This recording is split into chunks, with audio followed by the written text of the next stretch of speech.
What's going on, guys? Jacob over here coming to you with some Packers free agency news on this March 10th afternoon. The Packers have signed free agent guard Aaron Banks to a 4-year, $77 million contract.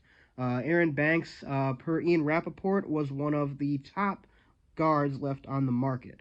The Packers swooped in and bolstered their offensive line. And I gotta say, this wasn't something, one of the bigger names we were kind of thinking about this offseason.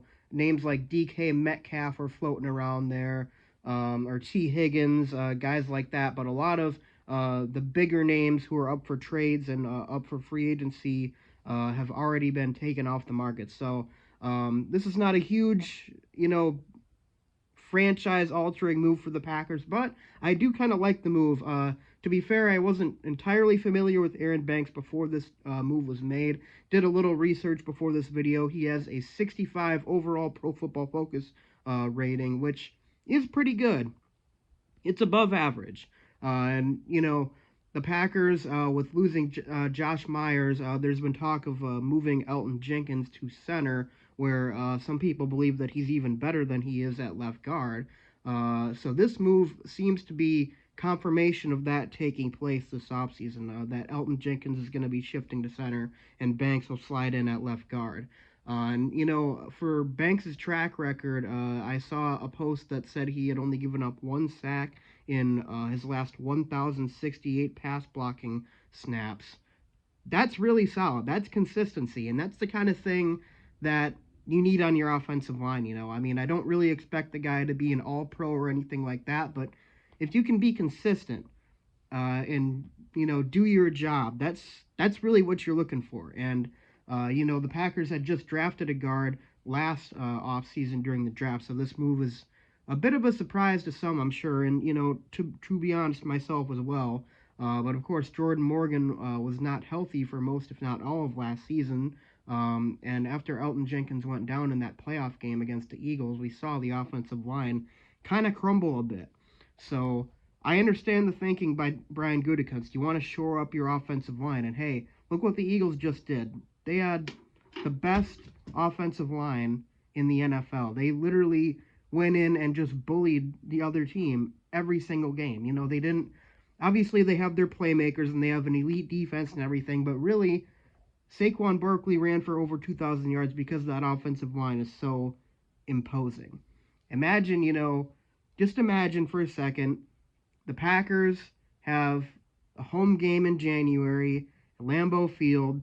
Light snow is falling. It's 10 degrees out, and they run for 200 yards on their way to a 3-score victory, and they advance to the Super Bowl or the NFC Championship or something like that. That's the idea here. The idea is, I think, for the Packers to just start bullying people on the offensive line and kind of utilize that run game, maybe even more heavily than they did this past season, which, last season, I think the Packers really became kind of a run-first team, at least as much run-first as you can be in today's NFL. So from all of that, from everything, all the context we have with this current Packers team, this move makes a lot of sense, and I do like it. Some people are saying it's an overpay.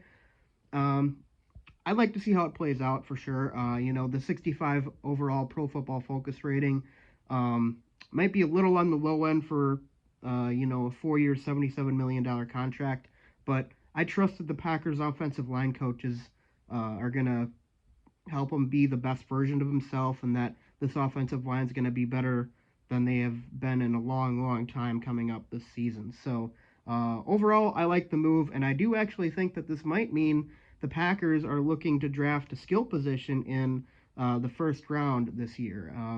They might be going corner, so they might be going defense, but I think, and don't worry, I have my Fell for It Again award on standby, but I think this might be the year the Packers draft a wide receiver in the first round. I really do, because of all the wide receivers that they had their sights set on this offseason, and virtually all of them have been taken off the board already.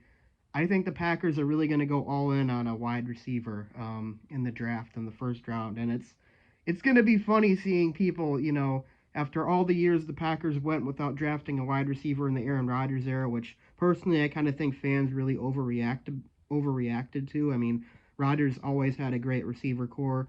We didn't really need to draft wide receivers in the first round very often. It was never really a position of need during the Aaron Rodgers era, outside of maybe a couple years. But it's gonna be funny seeing people react to Jordan Love getting a wide receiver drafted in his third year versus Rodgers never getting a wide receiver in the first round. But I would like to see that. For what it's worth, I would like to see that.